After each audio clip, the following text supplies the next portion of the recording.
I just want to say that before we get started here, that today's webinar on demystifying the National Organic Standards Board is put together by the National Organic Coalition, but also in partnership with the Organic Farming Research Foundation and the Organic Farmers Association.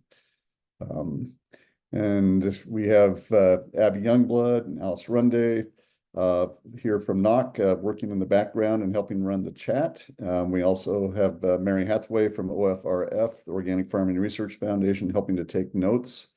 And I will remind everybody that we are going to record this webinar today, so it will be available after today for anybody that wasn't able to attend or anybody that wants to review it.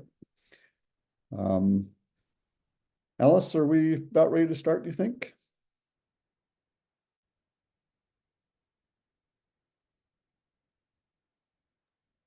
Go ahead, Steve.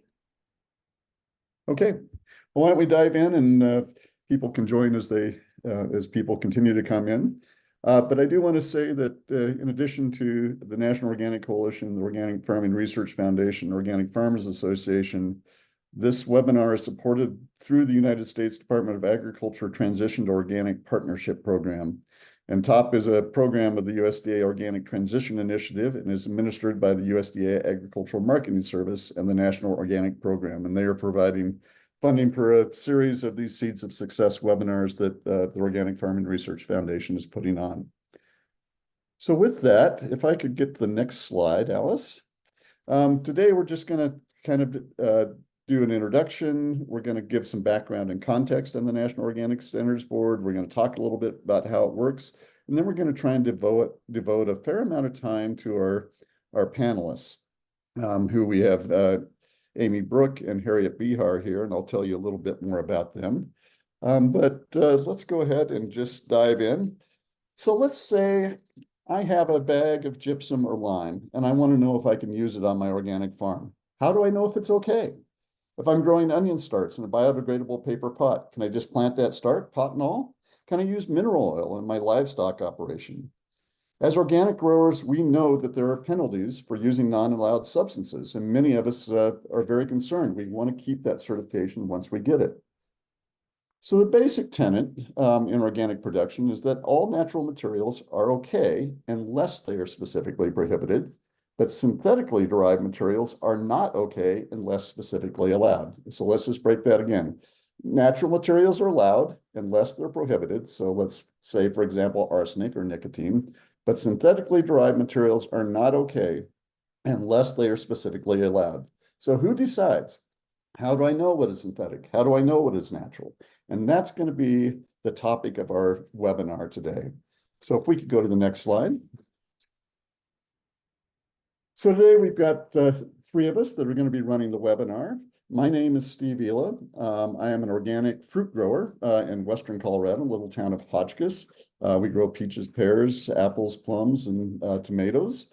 I'm a former NOSB member and served as chair for 2 years. And also now I'm working with the National Organic Coalition as a NOSB specialist. In addition, we have Harriet Behar. And Harriet is a former NOSB member and chair, and she has visited thousands of organic farms from across the upper Midwest in her role as an organic inspector, educator, advocate, and conservation coach.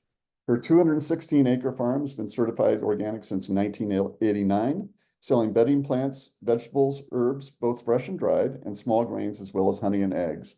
And both her farm and policy work, she relies on the adage, do not underestimate the power of incremental change. Making small changes, little by little, year by year, is not as overwhelming as trying to get everything done all at once. You can also tweak your plans over time as you learn what works best. And I think that's a great adage for what we're talking about today and working with the National Organic Standards Board. In addition, we have Amy Bruch, and Amy is a sixth-generation farmer. Amy graduated with an agricultural engineering degree from Iowa State University and has had over 2 decades of experience working in production ag, manufacturing, or food manufacturing, agribusiness, and consulting by helping fellow farmers transition to organic production. Her focus has been targeted to weed management advancements, soil balancing, crop insurance, and organic markets. She's also lived and farmed in Brazil for 6 years, along with her husband, and has been blessed to work on many agricultural projects across South America, Africa, and Europe as well. With the early passing of her father and the desire to keep the family farm in the family, she and her husband relocated full-time to farm and manage the family farms in east central Nebraska, which are approximately 2,700 acres of either 100% organic or transitioned organic land that is irrigated and primarily grows row crops and small grains. Amy serves in the farmer seat on the NOSB and in 2021 received the Organic Farmer of the Year award from the Organic Trade Association. Amy and her husband Tyler have a 2-year-old Beckham and a baby due in March. So Harriet and Amy, thank you for being here. I know you both have very busy schedules. And I do want to recognize we also have somebody else on the webinar, Jesse Bowie, who is a organic farmer down in Mississippi, and also a former NOSB member that Harriet and I had the honor to serve with. And so I'm going to call Jesse out a few times for some of his ideas as well as we kind of go through the webinar. So let's go to the next slide. So let's give some background here. Organic farmers are the vast majority of certified organic entities active in organic certification, but typically their voice is rarely heard when decisions are being made on practices or material approval. We are here today to help you understand what the process is for determining what we can and what we cannot use on our farms. Is this nutrient okay? Can I control mildews with sulfur? What type of mulch can I use to control weeds? And going back to our introduction, what about lime? What about gypsum? What about mineral oil? So let's start out with some background. The United States organic standards are managed by the United States Department of Agriculture and specifically the National Organic Program, and we often call it the NOP. The NOP has numerous staff who work on issues from detecting and prosecuting fraud to those who work on organic standards. Today, we are focused on the standards part of this work, and let's go to the next slide.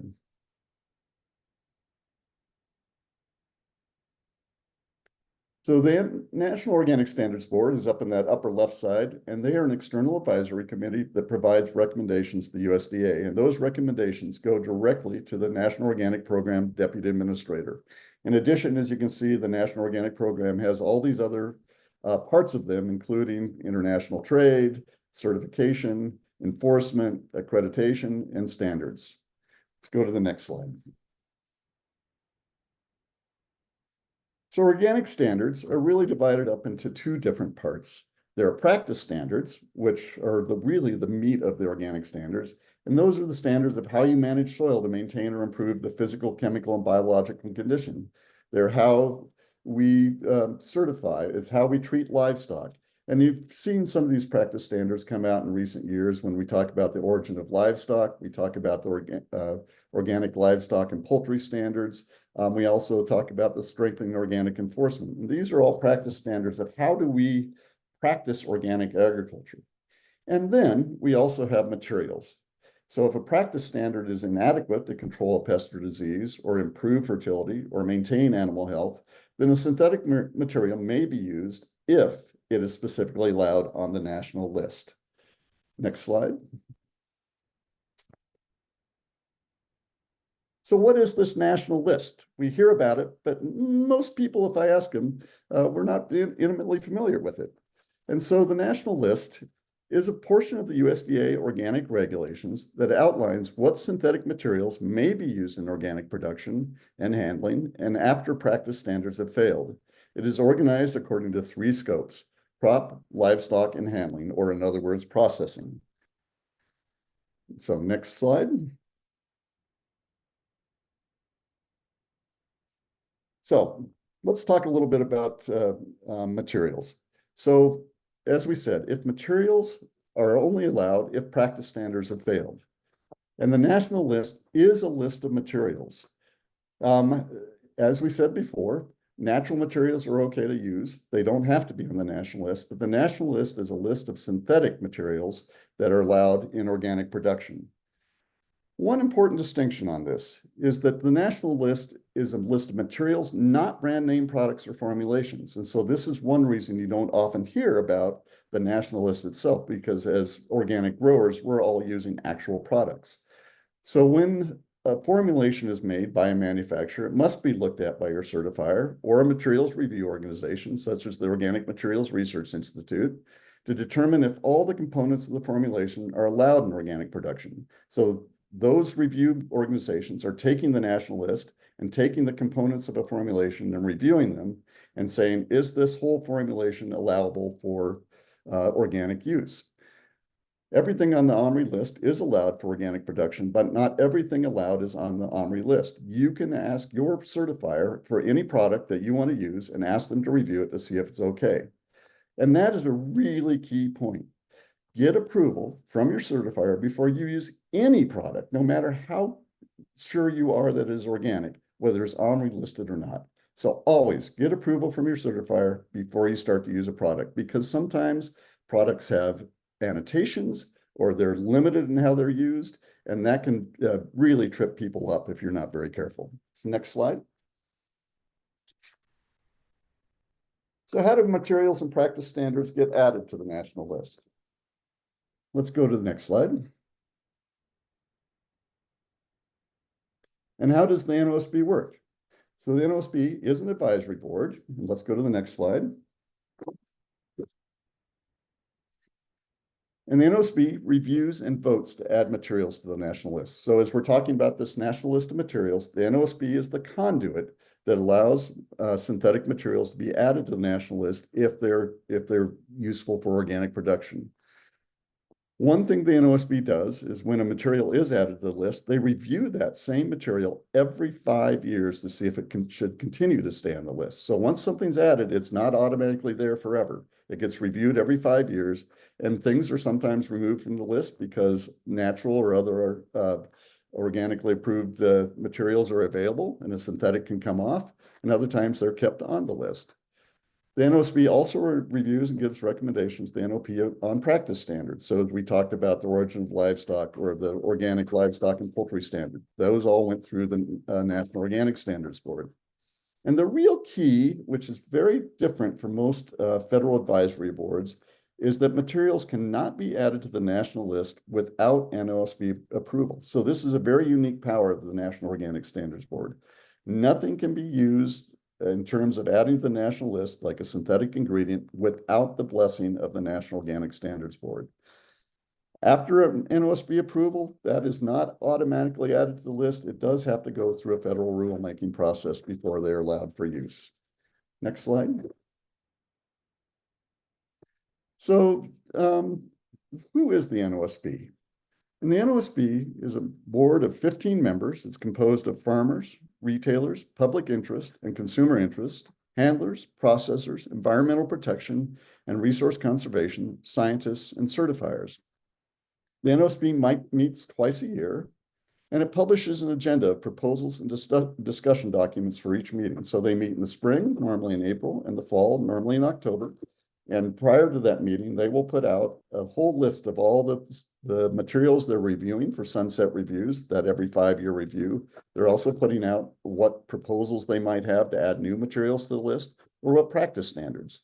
And there is usually a 30-day public comment period to provide the board with thoughts on these proposals and discussion documents. And we're going to talk about those comments in a little bit. And then at the public meeting, the board discusses the issues and votes on the proposals. Next slide.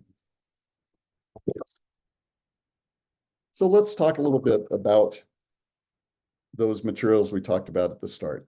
Let's talk about gypsum, for example. You want to use some gypsum on your farm. Well, if that gypsum is naturally mined and nothing is done to alter it, it can be used. It's a natural material. But let's say that gypsum was altered in some way. Or let's talk about lime. Limestone you could add to your farm directly. It's a natural material, but let's say it's hydrated or runs through some synthetic process. That changes it to a synthetic material. And so, that material then has to have a petition submitted to the NOSB, and that could also be true for paper pots or mineral oils. Mineral oils are a petroleum product. The NOSB reviews that petition, and they develop a proposal that whether it should be allowed. That is put out for public comments, as we just said, and sometimes this goes through multiple iterations. Sometimes a discussion document is put out, the NOSB takes public comments in, they change it, they put it back out for proposal, more public comments, maybe it gets changed again. And finally, the NOSB will vote, and if it's a 2/3 majority, that proposal might be passed. That then recommendation goes up to the National Organic Program, and the National Organic Program develops it into a rule, and it goes through federal rulemaking, which is a very interesting process in itself. And if that is actually added to the list through federal rulemaking, then we have manufacture and use. The manufacturer develops a product, it's reviewed by independent groups, and organic producers can use the product. So let's take our lime. It's this hydrated lime. It was reviewed by the NOSB. The NOSB put an annotation on it, and so that it can only be used as plant disease control. So you could not use hydrated lime as a fertility input. You couldn't use it for some other things, but you can use it for plant disease control. Let's take our mineral oil. Mineral oil is allowed, but also with a narrow limitation for external use only. And let's take our paper pots. They're allowed, but within certain standards of how the paper pot is made, how much biodegradable material is in it, how much bio-based material in it. So all these things that are approved can be very specific of how they can be used within the organic program. So one thing we were going to do is we were going to do a few polls for you all. And I was going to actually start them earlier in the program, but as always, I'm a little bit forgetful. So Alice, let's put up the first two questions. We just kind of like to get an idea of who the audience is that we're talking to today. So if you all would answer these questions, we'll just take a minute here.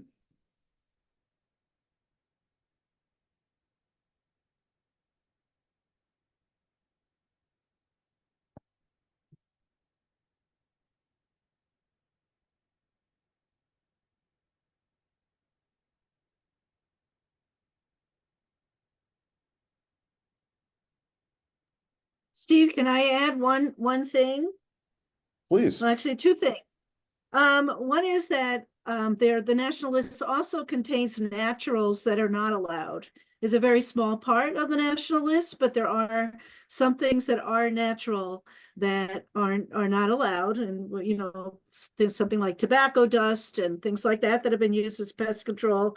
And the other thing too, once a material is put on the list for the first time, it could take up to 2 years or even longer before it actually is then allowed for use. So there's a whole process internally in the government between that NOSB approval and the final placement on the list where then you're allowed to use it. Yeah, great. Very good point. And while we're waiting okay, we've got the answers to this. So a fair number of you have heard about the National Organic Standards Board but have not given comments. A few of you have, and a number of you don't even know what it is, which is great. This is the whole point of this whole webinar. And then in terms of if you're a farmer, so it looks like we have a fair number of specialty crops folks, a few row crops, a few livestock. So and some forage people, as well as some non-farmers, but I'm assuming people that are interested in the NOSB as well. So, all right. Well, let's move on, and we've got one more set of questions that we'll ask here in just a second, but let's go to the next slide if we can.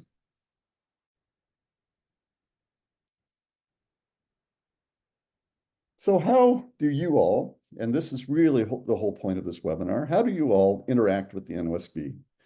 And that is through the written and oral comment process. So as we said, the NOSB is working on whether materials or practices should be added to the organic regulations. And as part of that, the NOSB asks for stakeholder and organic community comments. And there are two ways they do this. They publish in the spring and fall a whole list of documents of the materials that they're reviewing for sunsets, of whether they should stay on the list or not, and the practice standards they might be updating or proposing. And they put those out about, if the meeting is going to be in April, it comes out the 1st of March. There are 30 days for people to give written comments, and anybody can comment. The comments can be as long or as short as you like. And those go into are submitted through the Federal Register process through a portal. And then just prior to the meeting, about a week ahead of the meeting, and sometimes at the meeting itself, there are also oral comments. And oral comments are limited to 3 minutes apiece, but the board can ask questions of somebody after their 3 minutes are up. And those are either done on a webinar or sometimes they're done in person.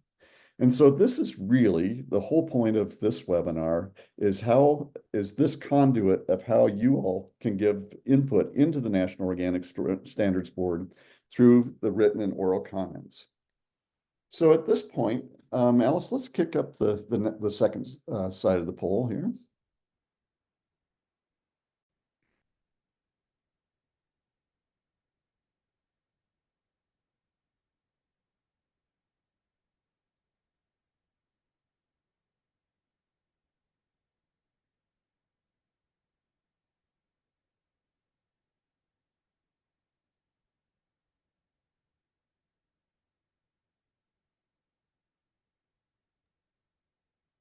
I should also specify that these are anonymous, so we will not know if you answer correctly or not.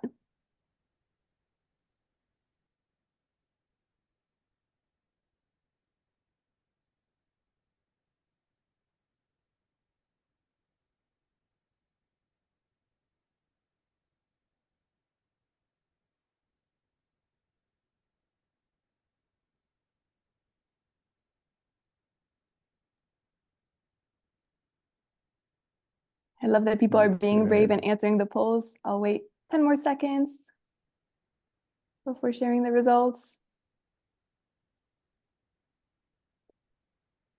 Okay. All right. Here are the results. So a number of you have heard about the national list. That's great. But hopefully we're explaining what it is if you haven't. Okay, for which of these substances are allowed? So soap-based herbicides, they are allowed, but with a very narrow restriction of only in the farmyards and not on the fields. Sticky traps are also allowed for monitoring and making integrated pest management decisions. Tobacco dust is actually not allowed. It is one of the prohibited natural substances that Harriet just mentioned. Plastic mulch is allowed, but again, with only certain types of it, and it has to be removed at the end of every production cycle.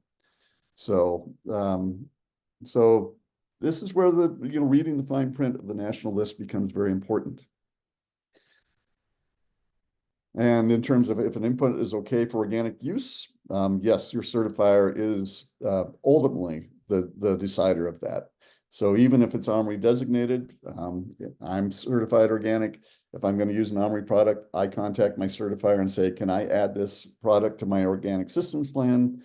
My certifier, which happens to be the state of Colorado, says, yes, you are now fine to use it, and then I can go ahead and use it. But if you use it without checking with your certifier, you're always taking the chance that you may not be using it appropriately within an annotation, and that can jeopardize your certification. So always check with your certifier. Okay. Are there any questions before we move on and get some input from both Harriet and Amy and maybe a little bit from Jesse? Steve, I've been monitoring the chat box. There's been a little bit of conversation in the chat just about the challenges with the cost of getting folks trained as inspectors, and that being a challenge that one of our participants is facing. And we've talked about continuing that conversation offline. But I'll just remind folks that you are welcome to ask questions in the chat box at any time. We'd love to address any questions that folks have. Yes, and especially once we get, as both Amy and Harriet present here, please ask questions, raise your hand, and then as we move on further in the webinar, we're going to really open it up for as much discussion as we have between Amy, Harriet, myself, and you all.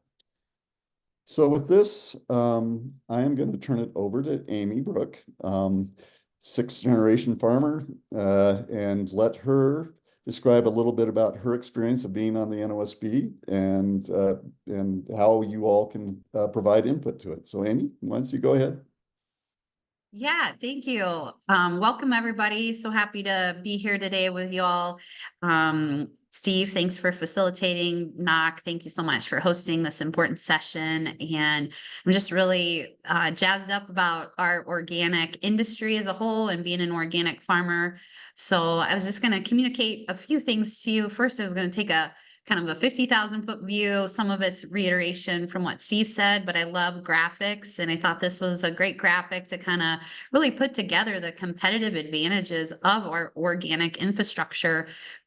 You know, this program has some history to it. It's got a lot of legacy, and that is a huge competitive advantage also. It was formalized with the 1990 Farm Bill. It took 10 years to create the initial standards for a program, and that's what we're working off of today. And that's what we're working on making continuous improvements for. And that's why the NOSB process, including public comment, is super important. It does take an act of Congress to change any law within our program. So there's a lot of meat and teeth to the rules and regulations. And that's one thing to note. We're a regulatory program. We're not, even though we're under the Ag Marketing Service, which is under the Secretary of Ag, the National Organic Program is a regulatory program. One plug to everybody who's listening, I still firmly believe we need a bigger budget to manage our organic program. So I know the Farm Bill conversations are going on. I think super highly of our program. We're $70 billion industry, but I think we need to definitely get the right funds directed to this to grow this to the next level. So the NOP does enforce, as Steve mentioned, the organic standards, and it does oversee third-party certifiers and inspectors. In the 1990 Farm Bill, it also indicated the creation of the 15 members for the NOSB and the National Organic Standards Board. And as Steve mentioned, we oversee the standards, including practice standards, and we oversee approved materials used in organics. I am, as Steve mentioned, I sit in the farmer seat. So hearing from all stakeholders, all holding certificates, as well as other members of our community that participate in the public comments, is really important. I take all the comments to heart, and I work hard to represent the voices of my stakeholders. So the NOSB can bring recommendations to the National Organic Program that turn into rules, or we can bring issues directly to the U.S. Secretary of Ag. Next slide. Okay, thank you. And I really look at things as you know, many voices are important, and that's why I think public comments are the missing puzzle piece. And I love serving on the NOSB because it's a compilation, as the previous diagram showed, it's a compilation of many different perspectives on the organic program coming together, whether it's farmers, handlers, scientists, et cetera, that are members of the NOSB. Public comments do provide a larger cross-section of information and are really important to hear. And as stated by Steve, and I'm reiterating it again, they can come in two forms. They can either come in written or oral through currently our webinar process, which makes it hopefully pretty painless. You know, the timing is, as Steve mentioned, usually in the spring and the fall. And for a farmer, it is challenging, you know, to hit those times. But with the public comment process being orally through a webinar, you can call in from your tractor and make sure that your voices are heard. So from an NOSB perspective, common analysis can include, when we're evaluating the comments, we evaluate them to identify needs and issues from our community. And we also analyze the comments to provide rationale and justification for the work agenda items that we're currently deliberating on. So generally, folks can participate 2 times essentially on each topic that the board is deliberating on. Typically, the board reviews a topic through a discussion document process, and then secondarily at the next meeting, generally then the subsequent meeting, we vote on the item. So that provides the the general community to provide us 2 rounds of public comments per topic. And I do use the word generally. Sometimes, you know, with rules, there's always some exceptions. However, at a minimum, most topics do have 2 rounds to comment publicly on them before the board votes on a subject, which I think is really important. And moving on to the next one, I was just gonna mention when we are looking at substances, because that has been a strong focus of this this webinar has been how the NOSB how the NOSB manages the national list and evaluates items for the national list, either through the petition process if it's not currently on the national list, or through the sunset process to review, as Steve mentioned, every 5 years, each substance on the national list. So we do have a criteria. The NOSB has a criteria that we need to use for evaluating these substances, and it is defined by OFPA, that Organic Foods Production Act. So essentially, I have listed 7 boxes, and there's all sorts of subset questions that we can dive into a little bit further as a board. But the essence of it is really evaluating these substances for interactions with other materials, the toxicity level, environmental contamination, effects on human health or the agroecosystem, and also understanding what alternatives are out there for this substance, in the essentiality of the substance that's being reviewed. And then we also take into consideration compatibility with a system of sustainable ag. So that's the building blocks of what we use to process and evaluate substances that are either currently on the national list that are up for renewal, or new items that come our way. So when you're formulating your public comments, make sure, if you can, to include some of those items that are really important, your personal story, your interaction with working with these substances, but also know the framework that we're evaluating these substances with. And then in summary, I have my young son there sitting, or he's standing in our organic cornfield, but I think at the end of the day, that's what it's all about. We want the continuous improvement process to protect the integrity of the seal. And so really plan on engaging with it. That's one reason why I joined the board, is because this is the formalized way to make changes to protect the seal.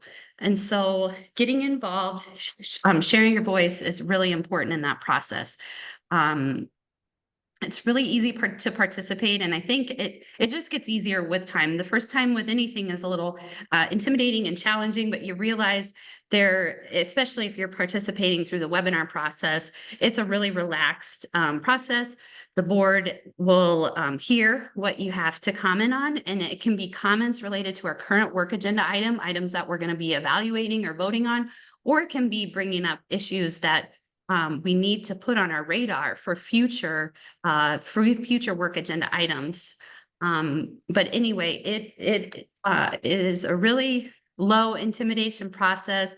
Voices are truly important. And as a farmer myself, I appreciate all voices, but my objective has really been the last few years of increasing farmer participation in the process, because a lot of the items that we're reviewing impact farmers directly. And so trying to represent my stakeholders the best way I can is to actually let their voices speak louder than mine, and then I aggregate their voices to the next level to deliberate on. So I'm going to turn it back over to Steve, and then I'm very happy to answer questions as the process transpires here. Thank you. Wonderful. Thank you, Amy. And I think you highlighted something that's really important right there. And you mentioned the continuous improvement and alternatives. And that is one of the things in the sunset review process of materials on the national list. It's sitting there, the board comes back and reviews it in 5 years. And the goal is to have as few synthetics in organic agriculture as possible. And so sometimes in terms of continuous improvement, there may be a material on the national list that suddenly there is a viable alternative for, or a natural alternative. And that's when the board would say, yeah, we can take the synthetic material off the list and we don't need to use it anymore. So the continuous improvement part is really key, I think, to the deliberations of the National Organic Standards Board and organics in general. Well, let's go to Harriet. Harriet has served so many roles as inspector, farmer, educator, advocate, NOSB member, And so Harriet, take it away. Yeah, so a couple of things, some will be a little bit redundant with what everyone else has said. But I just want to say too that all of the comments, the public comments, are transparent. And so when you give written comments, you can actually go into the those comments and see what other people are saying. And of course, when the comments are oral, that is all open to the public as well, either as a webinar or when it's in person, that you can hear all of those comments that other people are making. And as an NOSB member, it really struck me how many consumers and just people, the public writes in saying how important organic food is for themselves, for their families, for their farms, for their communities. And it really does show the wide-ranging impact that organic has across the country and across the world. So it can actually feel quite gratifying if you make a comment and get what you like, that it is actually making that great of an effect. It's not just only you it's going to affect, but it's going to affect many, many, many people. The NOSB members do have a big job in trying to read through all of those public comments, and that's partially why short and to the point are best. But any personal story that you talk about why this material or practice is useful or needs to be changed or modified, will really stick with those NOSB members rather than just, I need this, I don't need this, I like it, I don't like it. But why? And what are you doing? As Amy said, that there are certain regulations that they do have to apply when looking at materials, and materials review is really the top priority of the NOSB, because really the NOP cannot act on a new material unless the NOSB has approved it. But the NOSB also looks at those practices because we are a process-based standard. So we are not just an input substitution, right? So we look at, weed control, not with materials, but with crop rotation and various types of weed suppression techniques and systems that are very environmentally beneficial, hopefully, and at least benign. And if you are somewhat nervous, like, oh, I can't talk to these such important people that are on the NOSB, don't worry about that. They are people just like you, and they want to hear from the organic community because they can't possibly know everything about everything. Next slide. So if you are going to give an effective comment, again, just don't say, I like this, I don't like this, because that doesn't give the NOSB enough meat to chew on as far as deciding does it meet those 7 criteria or not. So, if it's, and then you also have to talk about, did you try those cultural, biological, and mechanical practices before you maybe feel you need this material because everything else failed? So talk about, I have this problem with flea beetles and I've tried the row covers and I've tried, diatomaceous earth and I've tried releasing beneficial insects and I can't seem to be able to control them. And then there's this other material that maybe would be the way to go. But again, you want to at least also be looking at the least toxic, the most targeted material for that insect or disease, because broad spectrum tend to then kill off other beneficials and other diseases or, pathogens that could then kill off your problematic disease. So again, we like to see targeted and least toxic, especially ecosystem wide. And technically, you have to follow all those things before you can even use that material anyway. The other thing is be reasonable in your request. You know, how many people can this benefit nationwide and worldwide? Is this the least toxic and effective option? And be prepared, at least if you're speaking specifically on a material or a practice, to really see what they have talked about in their discussion document in case they ask you questions, and then you're prepared to give them a good answer, because usually those questions mean that they're somewhat on the fence about whether or not to allow it. And so if you can answer it well, you can make more of an impact.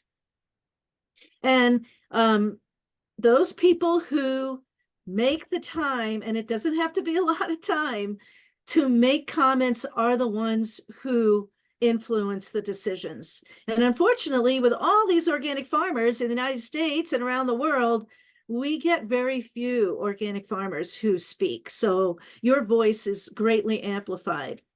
The other thing too, we talked about this already, rely on your certifier, because even if something had been approved, like I said, it could take 2 years till you're allowed to use it.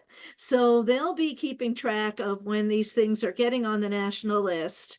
And I, as an inspector, saw so many, especially new people to organic, get in trouble by salespeople who didn't know what they were talking about and saying things like, oh, you could use this recycled wallboard. You know, they tore down a building and there's all this gypsum in this wallboard. But that's not allowed because there's paint and mold inhibitors and glues and all these things that are in there. Even if the material is 99% gypsum, there's these other things that would make it not allowed. And then Steve talked about the hydrated lime. There was one material, a kiln dried lime, which was petitioned. But the problem there, it's very soluble and it does a really good job. But most kiln dried lime has a lot of heavy metals in it. And the people who were petitioning it had this one manufacturer in the United States that made sure that there were no heavy metals, but they can't put this kind of generic material on there saying kiln dried lime is allowed, and they couldn't say only from ABC manufacturer. So that's why that kiln dried lime was not allowed. And obviously we're not allowed to use anything that would be in touch with sewage sludge. So any lime from sewage treatment plants wouldn't be allowed. I've seen all of these questions on organic farms. And of course, as Steve talked about, watch those annotations. And I think, is that my last slide? Yes. Great. Thank you very much, Harriet. That's really useful. So I think for the rest of this webinar, we're going to just kind of dive into question and answer. I've got some questions, but I also encourage everybody out in the audience to ask questions of any of us. So please put questions in the chat or raise your hand or something and let us know if you have a question specific. But while we're waiting for some of your questions to come in, I've got a few questions already for both Harriet and Amy. And the first is, and you've kind of alluded to this, but do individuals making comments make a difference in your decisions? And can you give any examples of where, you know, somebody made a comment and you're like, oh, wow, okay, I'm going to have to think about that a little bit more. And I'll let either one of you chew on that.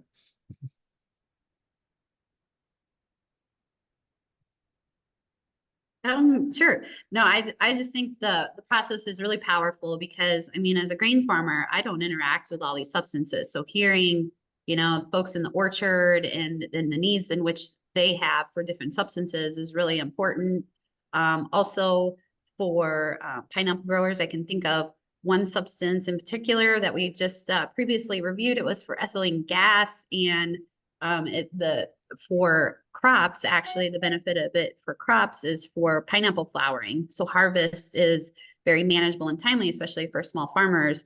And not this round of review, but the previous round of review, there was a tremendous amount. I think they actually even flew farmers in from Costa Rica to talk to the board and tell them the importance of this substance to their livelihood, and how by not relisting it would be so detrimental to these farmers. So, that is a powerful plea. I try to be very fact-based and not emotional based, but it is important to understand what others are going through. Again, because our world is very specific. As an engineer, I always like to work with, the folks that were operating the equipment, the folks that were wrenching on the equipment, because everybody is looking at the same thing different. And I really feel like that is important in the organic industry as well. Who's working with this product directly, who's certifying it, who's inspecting it, are the standards clear?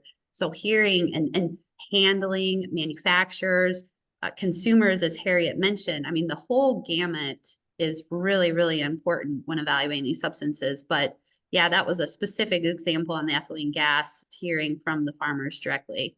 That was real critical. Thank you. Hey, Steve? Yeah, so, and what I would add to that is that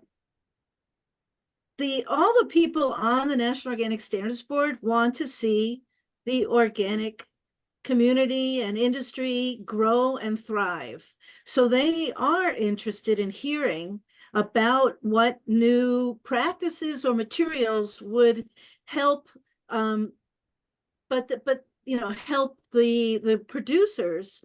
But there's also this thing of organic integrity. And so we want the label to have a strong meaning. And we have had people from when it was Monsanto come to the National Organic Standards Board and request that Roundup be allowed. And of course, or that we've had people come and request that genetically modified seeds be allowed, or livestock even. And so there's this balancing act between providing tools for producers and maintaining a strong meaning for the organic label. Steve? I want to let Jesse, who I recognized earlier as a former member of the NOSB as well. Jesse, what do you have a comment on that? Yes, I think it's important for the participants also to understand that when each one of these substances come up, there's going to be a lead person for them, and that lead person has to deal with the rest of this board, which is a diverse group of people. And so Amy seems to be working with a nice group of people, but I can assure you that these other positions on that board have their vested interests in things. So as a farmer, mine was always to that integrity of the label and all of that, but there are other people who also have agendas. So that when people present, they have to understand that that we're going to have to convince a group of people that this is best for organic. So that's the other side of the story, that the board is diverse, and you have to have a presentation that's going to really address these issues with these other members too. Right. Yeah, that's a great point. So as we noted, the board is not just farmers, it's handlers, it's consumer advocates, it's environmentalists, it's scientists, and they may not have their finger on the pulse of on the ground production. And so your comments that are made can help change their minds by people that are really, on the ground saying this is useful, this isn't useful. Let me ask a little bit. So we talked about practice standards and materials. We're focused a little bit on how materials get added, but Harriet and Amy, you both have been active in getting practice standards through the board. I've helped, Jesse has helped. Do you want to say anything about comments on practice standards versus materials, and how they might differ, or kind of how you look at things? Well, I guess I would say that they tend to take much longer than a material, because of the need to really see how it fits in with the rest of the rule, and to get the wording right. Because with the practice standards, we could end up with some loopholes, and we've had that issue, especially with the livestock and poultry animal welfare, that the interpretation of what outdoor access meant was problematic in poultry. You know, it was, some people felt like if you open the window and some air can come into the building, that was outdoor access, or on a enclosed porch with a screen or whatever. So there's and of course, we in the organic community are getting a little bit more savvy about making sure that things are very clear to close those loopholes. But those practice standards are very important, because that's where the continuous improvement comes from. And really, that we are a process-based. I can tell you, on my own farm, my list of inputs is very short. It was much longer when I was first starting out, but now I rely a lot on cover crops and making my own compost and growing habitat for beneficial insects for my pest control. And I have very little need for inputs. And so that's where the practice standards come in, encouraging good organic practices rather than materials. Do you want to add anything, Amy or Jesse? Yeah, sure. Harry, I think you're spot on. They do take a lot more time and consideration, because there's a lot more details to consider. And I think that's why the public comment process is really important when we trailblaze into the practice standard piece, just to make sure that we're framing the recommendation appropriately and getting that in front of the community, so the community can really digest what we're thinking in advance. So I'm in my 3rd year as chair of the certification, accreditation, and compliance subcommittee, and that committee isn't necessarily working on substances. We are looking at practice standards or actual direct communication to the Secretary of Ag, just for improvements, continuous improvements to the organic program. And we have quite a few topics that we're tackling, and a lot are of interest to the community and to farmers. So this go around, I really want to encourage strong participation and public comment process into the work that we have going on in this subcommittee, particularly just because of what Harriet said. The details are really of what's important and matters. We're looking at crop insurance. We're looking at just climate smart ag projects. We're looking at market development.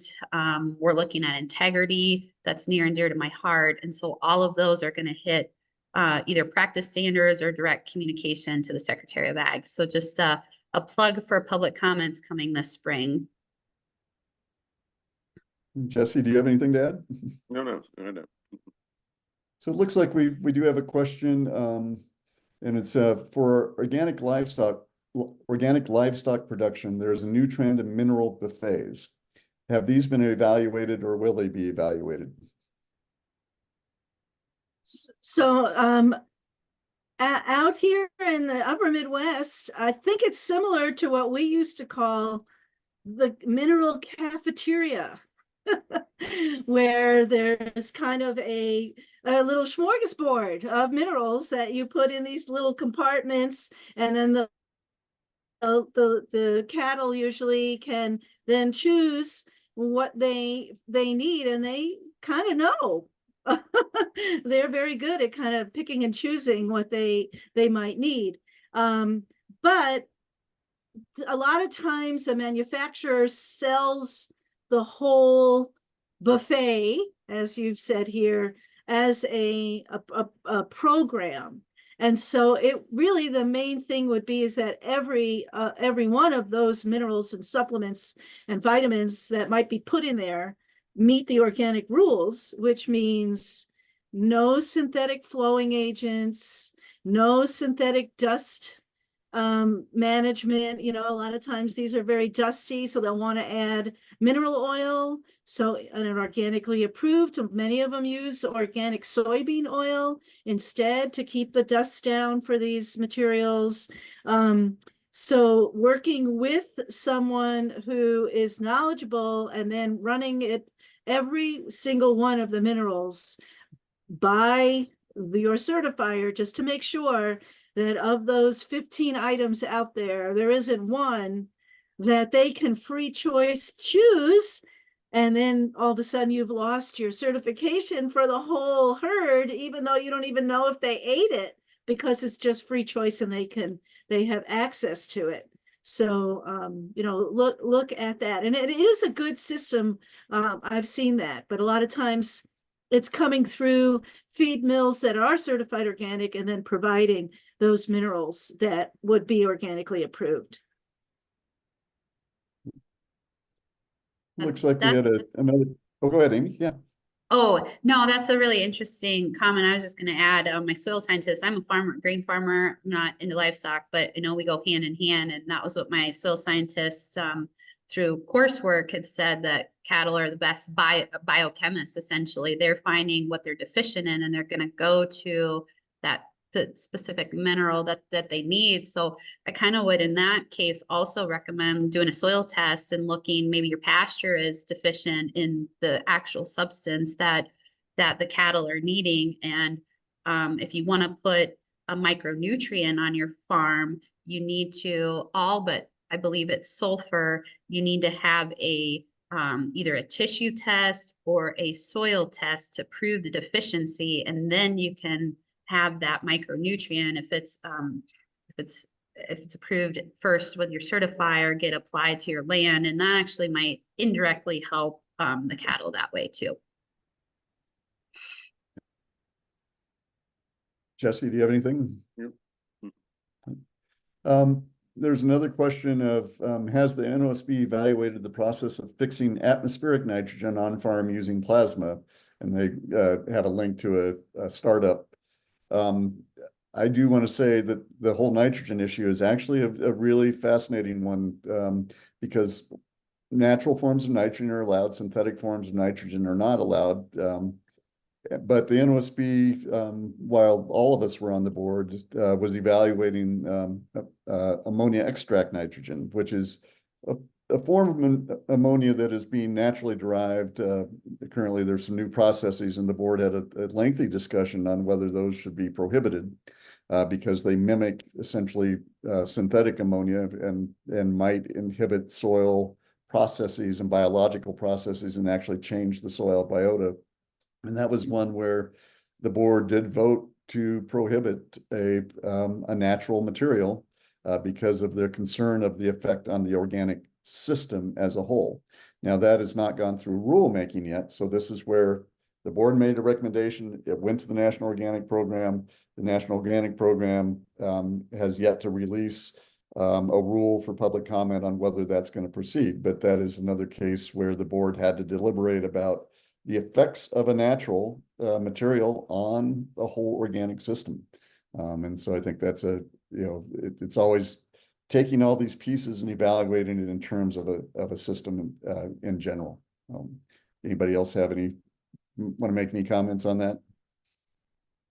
Well, just to say, no, we haven't looked specifically at putting lightning in a bottle. But you know, it is just, organic really looks at this kind of long-term, you know, continuous improvement rather than kind of soluble inputs. And I did want to say one thing, that I did send an email directly to Monica, that here in Wisconsin, we've noticed a need for more organic inspectors, and we're starting now to work with our technical college consortium and looking at possibly building actually an organic inspector and certification reviewer type training. And I believe that something like that is under development right now in New Hampshire. I think Jim Riddle and Joyce Ford are working on something also. No offense to IOIA, they do a good job training organic inspectors. I actually do some trainings for them, but we really need kind of some more regional increases in these people who are capable of doing both organic inspection and even technical assistance to existing organic producers. Trainings for crop consultants and NRCS agents and things like that. So organic is not a simple system, except it's simple in that it follows natural processes. And so once you kind of learn that you're just part of that natural process, things can kind of go a lot smoother. You're not necessarily trying to change natural processes, you're trying to work within them. So you both kind of you touched on this a little bit, but I want to bring it back around a little bit to, oral comments. People have 3 minutes. It's a pretty short time span. It's either virtual or in person. Written comments, you're putting something into the Federal Register. It's kind of this daunting, so-called daunting process. So do you think it makes people nervous? You've already talked about that a little bit, but how can it be lessened? And, if you're going to submit a comment to the Federal Register, is it that daunting? How would you make people give advice to be comfortable in giving comments? Well, I guess I would say that put some of your more of your details in your written comment, and because you can do both written and oral. And then when you get up, that's when you tell your story. That's when you kind of have that more personal contact and express, how this would affect your livelihood, your farm, your community of growers. But those little details, trying to express some kind of science-based thing, you'd be much better off putting that in. And then when you stand up, you say, please refer to my written comments. And then if you don't have enough time, the little trick that many people do is at the end of their comment, they say, if you want to know more about this other thing, you can ask me a question. And almost always the NOSB will ask that question on that other topic, because obviously you don't have much time in 3 minutes to talk more than 2 or 3 items at the most. But really, I think the key to it is that you're going to have to do your due diligence before you get before the people. That's the bottom line to give you any kind of confidence that you're going to need to do a successful presentation. Yeah, and I would just add more time to do it. You'll just get in a rhythm, because I think that's important. It's nice to see folks that have commented several times on the work agenda items that we have. Speak your truth and be authentic. I think you have nothing to worry about if you just be yourself. We're a community. When I first became an organic farmer, that was what I was overwhelmed with, was a sense of community and just acceptance.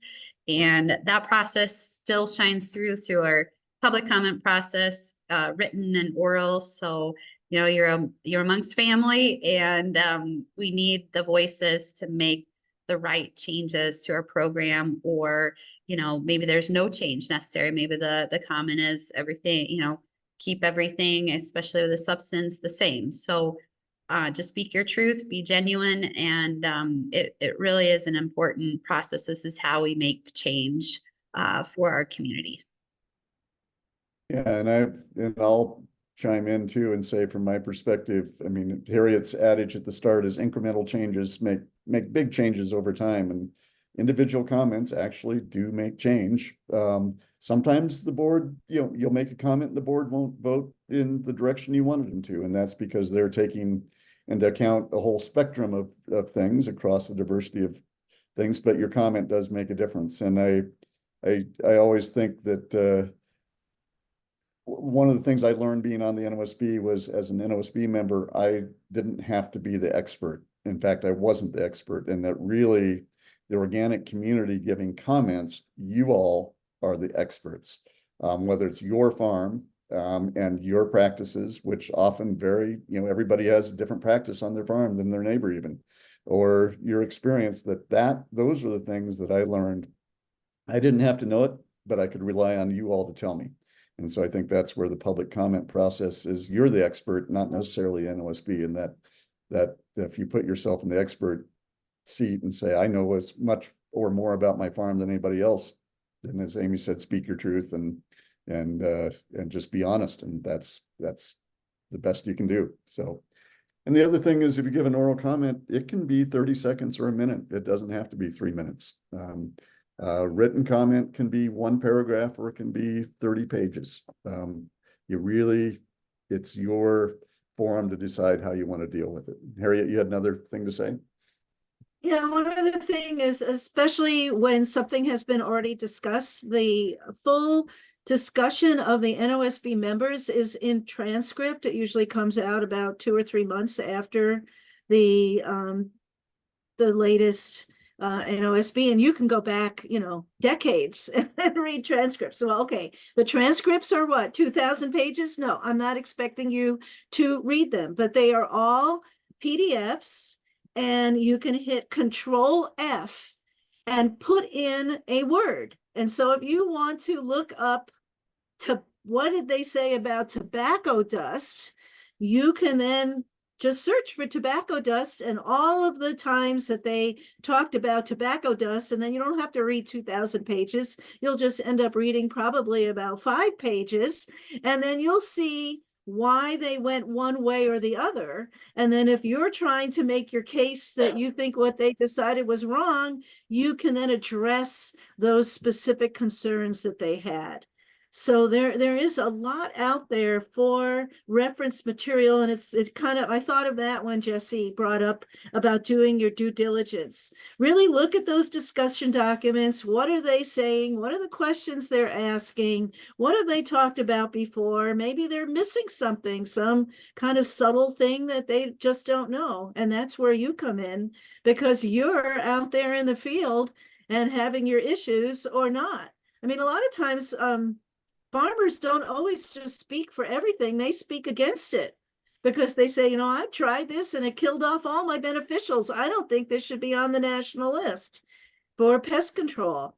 So, and also just, having that real difference between non-organic and organic production. How are we really meeting our consumer expectation of what organic is doing as far as environmentally beneficial? So I'd like to ask each of you, in your time on the board, and it's a five-year term, one term.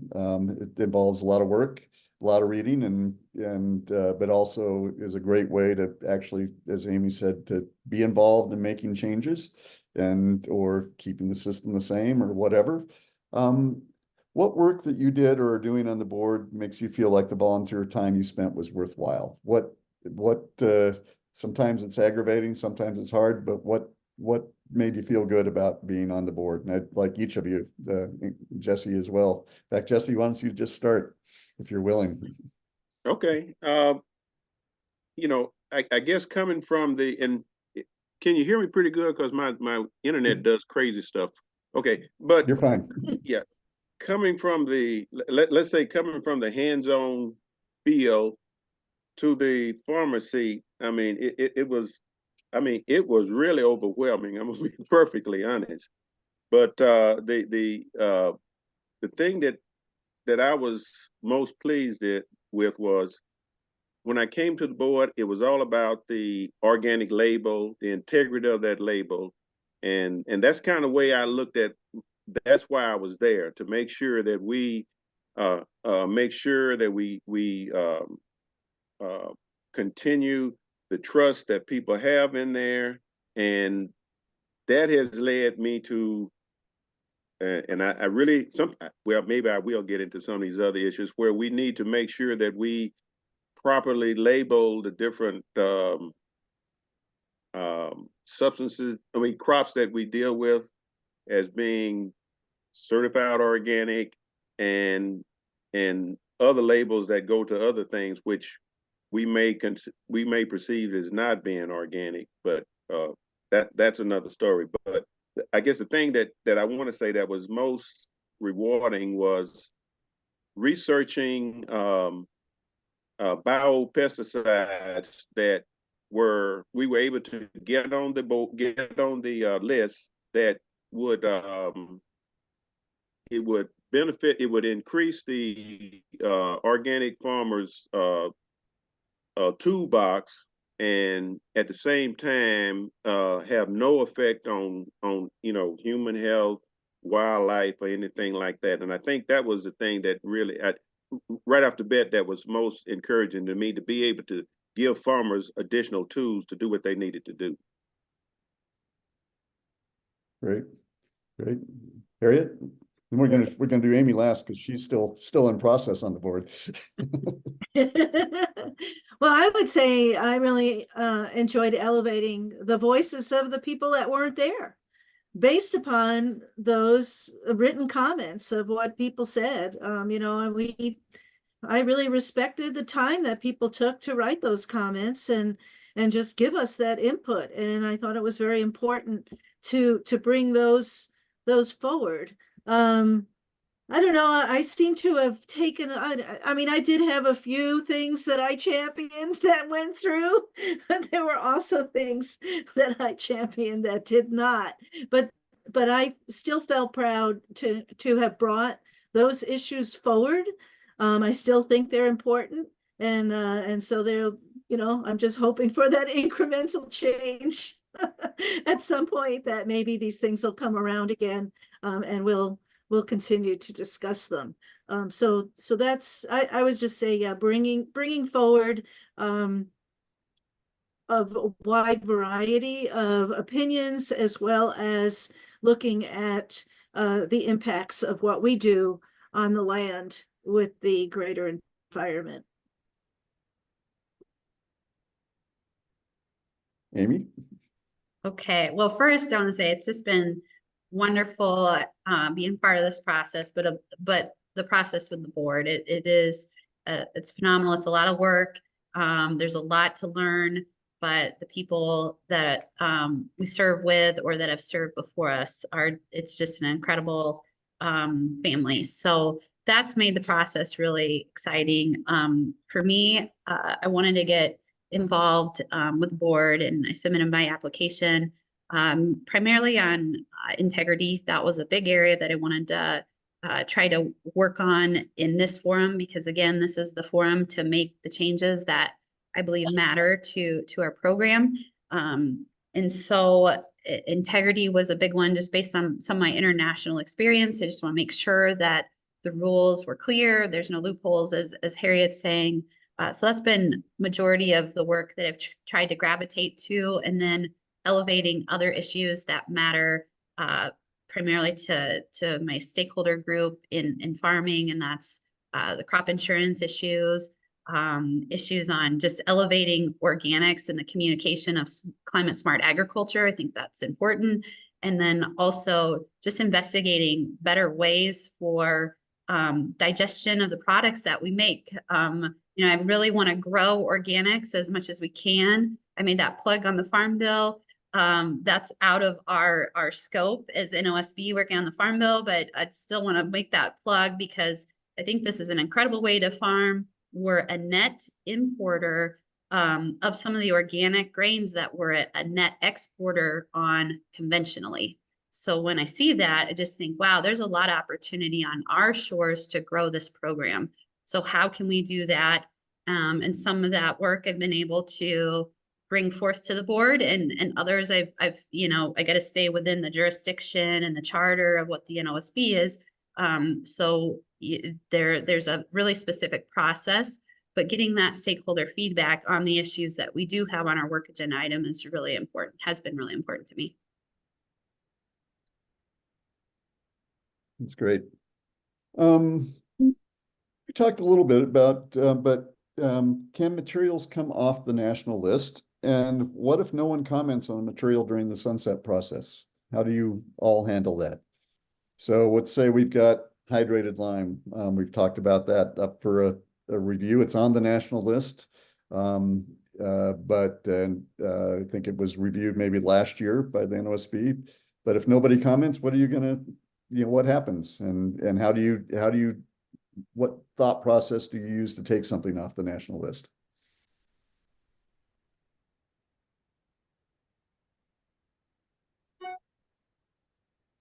I think everything needs to be evaluated in its current time because the national list, as what was mentioned here, is products or substances are evaluated every 5 years. There's been a tremendous amount of innovation that's occurred in our industry. So really looking at these every 5 years, I believe is important. We also receive technical review information from scientists as well to supplement comments on some of the substances that we have in-depth questions on.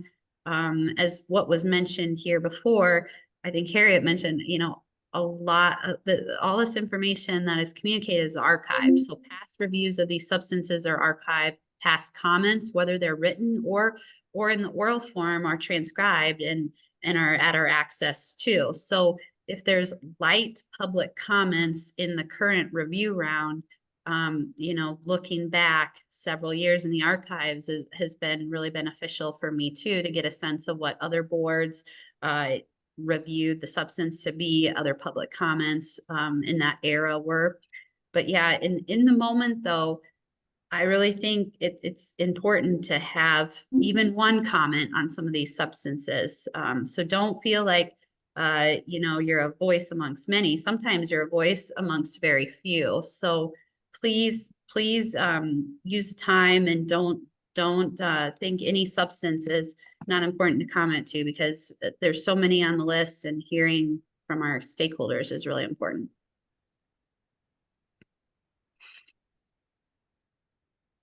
Harriet or Jesse, do you have anything to add? Steve, I guess as a organic farmer, as an organic farmer, if I don't see any comments on a particular substance, because I want to make sure that organic farmers have as many tools and in their toolkit as they, as possible, I lean to leaving it on the list. That's kind of the tactic that I've taken. If you didn't get any comments on it, then I would lean to just re-listen it on the list. Harriet? Well, I would, which is probably above and beyond the call of duty, but I would typically go and just search on the internet and see what is the current activity or input being used for this specific problem. Usually the materials are addressing an issue in farming. And then if I see that there are, various activities now, or biologicals, or other things that are being used instead, of course, I would bring that forward to my fellow NOSB members and let them know that, maybe we're not getting a lot of input here from farmers, because here's all these other ways that it is being dealt with other than buying in an input. And of course, as a farmer myself, I know that inputs can be expensive and, take away from the bottom line. So that's the other thing that, looking at activities versus materials to have a good production system is beneficial to organic farmers. So we talked a lot about the NOSB's work, but how can members of the organic community find out what the board is working on and talking about at their meetings? And what do you think are some of the topics coming up this spring that might be of interest to folks that are on the webinar?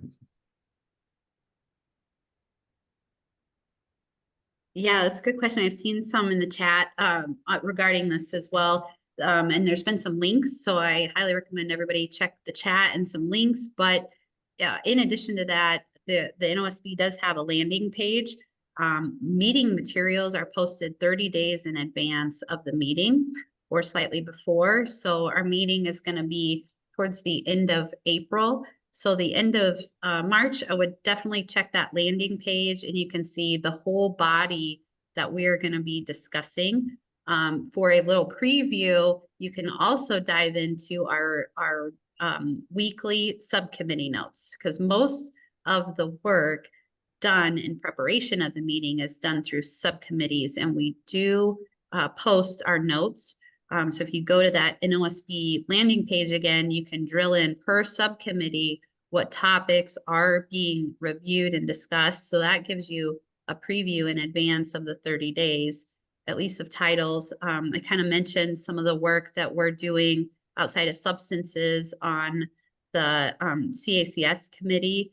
So we're going to have a document on crop insurance. We're going to have a document on marketing. We're going to have a document on let's see, residue testing for a global supply chain. We're going to have a document that's really complementary to the transition to organic program that's happening right now, because we just want to make sure we can get the public engaged and get comments going. And those, again, either revolve practice standard changes or direct communication to the secretary. In the crops subcommittee and handling subcommittee and livestock subcommittee, there's a few petitions for new products that are coming that have been requested to be added to the national list. So those are going to be reviewed in addition to the slated sunsets. And we're also going to have probably a document on our policy subcommittee for just changes to our PPM. So there's a few things that are coming down the pipeline, but I do recommend going to the landing page and checking out subcommittee notes in addition to the full body of work that'll be posted 30 days in advance. Yeah, and I do want to clarify that all the proposals and sunsets that the NOSB will be reviewing, they're all there at the end of March, 30 days before the meeting, but for public comments, they're actually often there even earlier. So for the spring meeting, usually proposals are published somewhere around the 1st of March for the 30-day comment period. For the fall, proposals and sunsets are posted around, I always have to do the end of October, it'd be around the 1st of September, or where all those things become public for you to make comments on. Yeah, thank you, Steve. I appreciate the update and the time frame. Thank you. That's right. They're more than 30 days in advance of our meeting. You're right. I will also say, tell people that. I want to say one.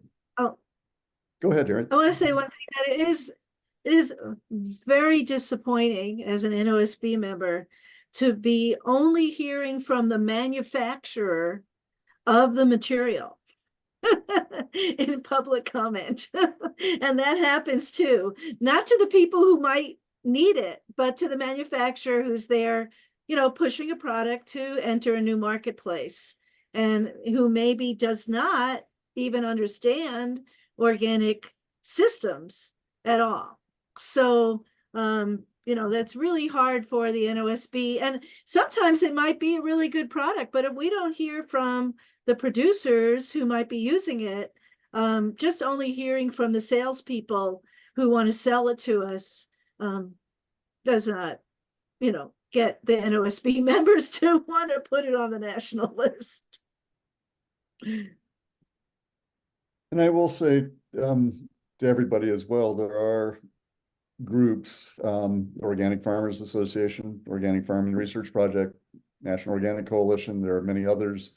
There are, the various certification groups that, like the Maine Organic Farmers Association and others, or Ohio, that if you're, sign into those groups too, get on their newsletters, because they often are also providing comments to the NOSB, and you can give your input throughout the year into some of those groups, and they can also act as a voice for you. Your direct voice is really important, but working as a group sometimes can be really helpful as well. And so there's various farmer-oriented groups that are working with the NOSB as well, that you can become involved in, and that have really helped make a difference in some things. We've got just a few minutes left. Are there any other questions from the folks on the webinar that you'd like to have answered? Abby, have you seen anything that I've missed? I think that you have gotten to all of the questions, Steve. I'd just like to give just a minute here as we kind of wind up to Harriet, Amy, Jesse, do you have anything else that you'd like to say that we haven't really covered? You've done a great job of covering a lot of territory, but you all have been so involved in the process. Anything else that you'd like to say as we wind up? Of course, the Harry's gonna have something to say. I am a big cheerleader, so I want more people to be cheerleaders. If you know, have a field day at your farm, show other people how wonderful organic production is, how it's, you know, improved your soil health, how it's, you know, been good for your family, been good for your bottom line. You know, don't be afraid to talk to your state legislators and your state Department of Agriculture. And, you know, we do have some federal money, yay, for helping people transition to organic, but really all politics is local, and just getting the word out locally is super important. So I would just encourage people, if you at all believe that organic brings a brighter future, then don't be ashamed to tell anybody about it. Jesse, you had something you wanted to say? Yeah, this is an aside. I think we as an organic community are going to have to inform NRCS and these other local organizations about what certified organic is all about. They're giving out some misinformation, and it's really, I think it's causing a lot of confusion out there. So I think that's an area we need to deal with. I think it would strengthen us if we give them the information they need. Because I get contacted from these organizations and say, well, we really don't understand certified organic, but they're the ones that people are talking to about organic.